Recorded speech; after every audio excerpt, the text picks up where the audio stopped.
ॐ सर्वमङ्गलमाङ्गल्ये शिवे सर्वार्थसाधिके शरण्ये त्र्यम्बके गौरी नारायणी नमोस्तुते। लेकर आती हैं और जब तक आप तरोताजा न हो जाए तब तक ये आपके आसपास सारा काम छोड़ के नाचती रहती है। ये वो हैं। आपका मन नहीं कर रहा है इनके लिए तालियां बजाने का? ये वो है, ये वो है। और मैंने तो यहाँ सुना है अभी कुछ लोगों के द्वारा, क्योंकि अक्सर गांव के आदरणीय लोग मुझे मिलने आ रहे हैं मेरे निवास पर। स्वागत है आप सबका। कल तो मैंने पाठक जी से कहा, पाठक जी आप रोज आ रहे हैं, अब एक दिन आते हैं चाय पियेंगे। पाठक जी कहे महाराज चाय क्या पूरा भोजन। मैं तो खुद कहने वाला था लेकिन संकोच कर रहा था। हमने कहा कुछ नहीं, मैं आप ही के बीच का हूं। आप में से जो चाहे मुझे बुलाइए, मैं आपके दरवाजे तक आने को तैयार हूं। आप में हम में कोई अंतर थोड़ी है। आप भी माँ के भक्त हैं, मैं भी माँ का भक्त हूं। मैं कोई विशिष्ट नहीं हूं, आप ही के बीच का हूं। बुलाइए, आऊंगा मैं आपके दरवाजे पर चल के आऊंगा और आपके हाथ से एक गिलास पानी पीऊंगा। आपके घर के साथ बैठ के पानी पीऊंगा। मुझे कोई दिक्कत नहीं, मैं तो आया ही आपके लिए हूं। मैं आपका अपना ही हूं, कोई विशिष्ट नहीं हूं, कोई वीआईपी नहीं हूं, आपका अपना हूं। बुलाइए आप प्रेम से, हम सब आएंगे। क्यों भाई? सब आएंगे, हम लोग सब आएंगे, सब आएंगे। हम तो जहां ठहरे हम माँ से पूछ रहे थे, माँ इधर कुछ विशेष कुछ बनता है क्या? जैसे हमारे बिहार में बाटी चोखा बनता है, पंजाब में क्या कहते हैं वो सरसों दा साग, बाजरे की रोटी और एक बड़ी सी लस्सी। तो हर प्रांत का अपना एक स्वाद होता है। हमने कहा माँ कुछ बनता है क्या? क्या?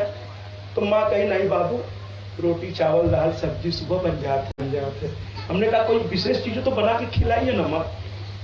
तो माँ मुस्कुरा रही थी, मैं भी हंस रहा था। अभी चलते चलते बोली एक कटोरी, बाबूजी भी थे वहां, बाबूजी बल्कि चल के आए, चल नहीं पा रहे थे बेचारे। कहे कटोरी भैया मलाई रखल हो, खा बाबा। हम के बाबूजी अभी तो कथा दिखाई दे रही है, अभी कुछ दिखाई नहीं दे रहा मुझको। कथा करके आऊंगा तो रखे रहिएगा, आपके हाथ से खाऊंगा। तो बस ऐसा ही भाव है, हम आप ही के बीच हैं। कुछ नहीं कहिए तो वहां बैठ जाए, क्या दिक्कत है मुझे, मैं वहां बैठ जाऊंगा। लेकिन समस्या क्या है, यहाँ फिर कौन बैठेगा? आज मैंने शिवम जी से कहा, आपस में थोड़ा हंसी मजाक चलता रहता है सतीश जी का, शिवम जी का। तो आप दोनों बड़े ज्ञान की बात कर रहे हैं, तो हम तो भैया एक दिन यहाँ संभाल लो, हम वहां बैठ जाते। तो कह रहे नहीं महाराज आप ही वहां बैठिए। तो मुझे तो कोई दिक्कत नहीं है, आप जहां कहिए वहां बैठ जाओ, आपके बीच बैठ जाओ, कोई दिक्कत नहीं मुझे, कहीं कोई दिक्कत नहीं मुझे। ठीक है, तो कहने का मतलब ये है कि यहाँ गर्भ में आ गए और अपनी पत्नी से ही कह दिया, अरे देखी मेरी शक्ति, देखी मेरी ताकत, देखी तुम्हारे बिना भी मेरा काम। मतलब कुछ ऐसी गर्भोक्ति बोल दी कि माँ भी मुस्कुरा पड़ी, नाराज नहीं हुई, मुस्कुरा दी। कई शक्ति के बार बार कह रहे हो शक्ति शक्ति शक्ति, और फिर कह रहे हो कि तुम्हारे बिना, शक्ति के बिना, शक्ति के बिना। आज एक चर्चा हो रही थी सतीश जी से, एक व्यक्ति के बारे में। तो सतीश जी ने बताया मुझको कि महाराज उन्होंने अपनी धर्म पत्नी को छोड़ दिया और उसके बाद एक दूसरा विवाह किया। तो मैंने सतीश जी से कहा इसके बाद तो आगे का किस्सा मुझसे सुनिए। तो सतीश जी ने कहा बताइए महाराज। हमने कहा फिर उसके बाद वो बर्बाद हो गए, उनकी दुकान बंद हो गई, गली में चले गए। सतीश जी मुस्कुरा रहे हैं। हमने कहा पहली पत्नी का अनादर करके वो सुखी रहे क्या? सुखी रहे हो तो बता दीजिए। मैंने दूसरी पत्नी के लालच में पहली पत्नी का अनादर किया, बर्बाद हो गए साहब, बर्बाद हो गए। किसी का अनादर मत करिए। अरे आज वो बूढ़ी हो गई, एक समय वो भी तो यंग थी, क्या फर्क पड़ता है? आप भी तो बूढ़े हो रहे हैं, आपकी भी तो उम्र ढल रही है कि नहीं ढल रही है, क्या आपकी ठहरी हुई है? बस तो कहने का मतलब यही है, स्त्री का सम्मान करिए। मैं तो ये कथा ही माँ की लेके निकला हूं। बहुत हो गया नाच गाना कथाओं में, थोड़ा घर की चर्चा हो जाए, क्योंकि जिंदगी भले 4 दिन की हो, लेकिन इसी 4 दिन में भगत सिंह ने वो कर दिया जो आज भी आप उनको याद करते हैं। चंद्रशेखर आजाद, भगत सिंह, सरदार वल्लभ भाई पटेल, स्वामी विवेकानंद 38 साल की उम्र में मर गए वो, लेकिन क्या कर गए वो साहब, क्या कर गए। पूरे विश्व में भारत का झंडा खड़ा कर दिया। और हमेशा युवाओं से कहते थे, खुद युवा थे और कहते थे, उत्तिष्ठितः जागृतः प्राप्य बलान् निबोधतः।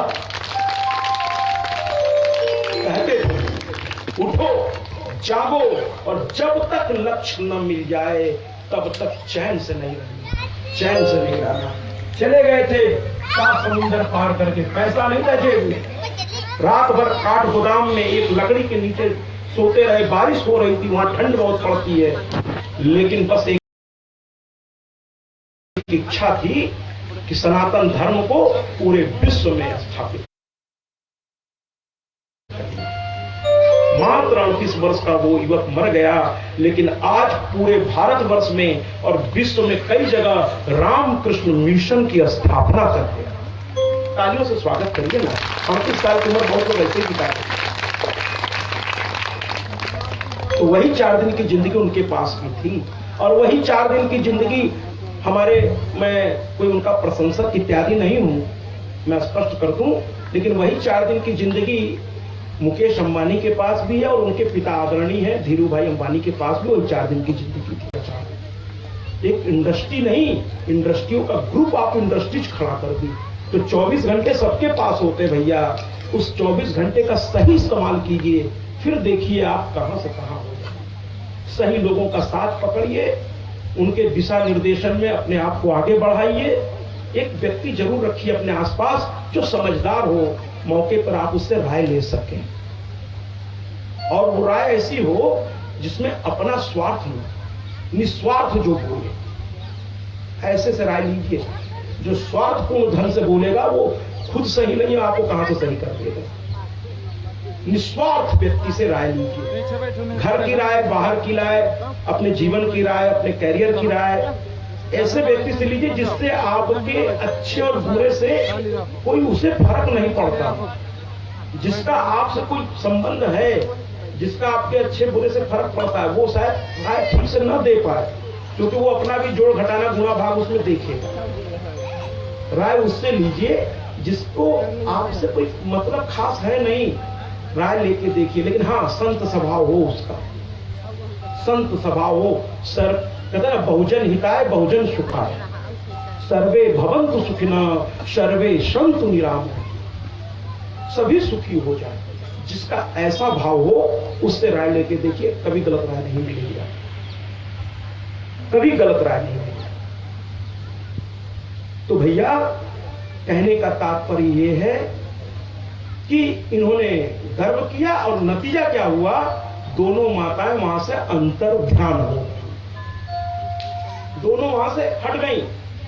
और कभी आप अपनी पत्नी का अपमान करके उसे मायके होके छोड़ देते हैं ना, फिर घर की दशा हमसे बेहतर आप जानते हो, मत करिए। हाँ ये गलती अगर कर जाए, ऐसा नहीं कि खुदा है, मैं ये भी नहीं कर रहा हूं, गलती करें इनको समझा दीजिए, देखो ये ठीक नहीं है, इससे घर पे असर पड़ेगा। लेकिन अगर ये सही है तो बेवजह अपमान मत कर दीजिए। अगर आपको किसी बात पे रोक रही है और वो सही बात पे रोक रही है, तो थोड़ा इनकी भी सुन लेने में क्या दिक्कत है, क्या दिक्कत। तो मां वहां से अंतर ध्यान हो गई। अब ये लोग पागल शब्द मैं थोड़ा इसके इस्तेमाल कर रहा हूं, तो मैं ग्रामीण परिवेश में बैठा हूं, बहुत उच्च शब्द इस्तेमाल करने लगूंगा तो सबके समझ से बाहर हो जाएगा। फिर वही बात होगी, महाराज जी बोले तो बहुत अच्छा, लेकिन समझ में कुछ नहीं आया। तो मैं सरल भाषाओं का यहां इस्तेमाल करूंगा, साहित्यिक भाषाओं से मैं बचने की कोशिश कर रहा हूं। वरना अभी जो कथा हुई थी वहां सारी भाषा साहित्यिक ही चलती थी, क्योंकि वहां सामने सब आईपीएस अधिकारी बैठे थे, जजेज बैठे थे, तो वहां थोड़ा लेवल ऊंचा था कथा। कथा यही थी, कथा यही थी, चिंता मत कीजिए, कथा तो एक ही रहेगी। माँ की कथा वो बदलती थोड़ी, बस शैली थोड़ी सी सरल करनी पड़ती है सामने वाली जनता। और आप सभी विद्वान हैं, मैं ये नहीं कह रहा, आप सभी आदरणीय। हकीकत तो ये कुछ ऐसे ऐसे विद्वान यहाँ बैठे होंगे जो वहां के विद्वानों पर भी भारी पड़ सकते, अच्छा शास्त्रों का ज्ञान आप गांव के लोगों को समझते क्या है? ये रात दिन हम लोग तो यही बात कर रहे थे कि जहां यहाँ इस मंच का इस्तेमाल हम लोग के जाने के बाद भी हो रहा, मुझे बताया गया मैं सुन भी रहा हूं। यहाँ भजन कीर्तन वाले बैठ जाते हैं आकर और उनका बड़प्पन देखिए, मंच पर नहीं बैठते, मुझे ऐसा बताया गया, नीचे बैठते हैं, इस मंच की गरिमा का ध्यान रखते हैं और नीचे बैठ के उनको न माइक दिया जाए, कुछ नहीं दिया जाए। और मैंने सुना है, मेरी टीम बता रही थी कि साहब क्या मस्ती से वो गाते हैं, क्या भाव में आ जाते हैं। हमने कहा भैया आज बारी है तो उनको भी मैं प्रणाम करूंगा, मैं उनको भी प्रणाम। विवेक कहाँ है आज? अच्छा, बहुत प्यारा बच्चा है, बहुत। वो उसी टीम में बजा रहा था तो हमारे सतीश जी, शिवम जी और हर्ष जी, राहुल, ये सब बच्चे जितने भी हैं वो शायद उस दिन आए थे। उन्होंने देखा तो अच्छा लगा, तो सतीश जी ने वादा कर दिया तो मैं महाराज जी से बात करूंगा, तुम्हारे बारे में आना चाहो तो आ जाओ, मैं तुमको एक तरह से गेस्ट कलाकार के रूप में स्थान दिलाऊंगा। इन्होंने मुझसे कहा, मैंने एक लड़के से वादा कर लिया। हमने कहा आपका वादा मेरा वादा, क्या दिक्कत है, बुलाइए उसे, बुलाइए उसे। ठीक, तो कुल मिलाकर के माताएं चली गई। अब ये एकदम से निस्तेज हो गए। शक्ति जब चली जाएगी तो क्या होगा? आपकी शक्ति चली जाएगी तो क्या होता है? बिस्तर पे आ जाते कि नहीं आ जाते? तो ये ब्रह्मा विष्णु अपने काम, विष्णु और महेश अपने काम से एक तरह से कर ही नहीं पा रहे। अब सृष्टि का जो बैलेंस है वो गड़बड़ होने लगा। ब्रह्मा जी तक बात पहुंची तो ब्रह्मा जी ने पहले तो चार्ज अपने हाथ में लिया कि सब गड़बड़ हो जाएगा। जैसे एक अधिकारी हटता तो दूसरा अधिकारी तुरंत आ जाता, वरना बैलेंस गड़बड़ हो जाता।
साक्षी दरबार की जय हो, दुर्गा मैया की जय हो, और जयकारा नहीं बोलने वाले भक्तों की जय हो, जयकारा बोलने वाले भक्तों की जय हो, नन्हे मुन्ने बच्चों की जय हो, सभी भक्तजनों की जय हो, दरबार में खड़े रहने वाले भक्तों की जय हो, दरबार में नहीं आने वाले भक्तों की जय हो, और दरबार में आकर के जयकारा बोलने वाले भक्तों की जय हो, साक्षी दरबार की जय हो, आचार्य कर्मकांडी पुजारी पंडित जी लोगों की जय हो, व्यास महाराज की जय हो, व्यास भगवान की जय हो, बोलिए साक्षी दरबार की नव दुर्गा मैया की, नव दुर्गा मैया की जय हो। ॐ सर्वमंगल मांगल्ये शिवे सर्वार्थ साधिके शरण्ये त्र्यंबके गौरी नारायणी नमोस्तुते।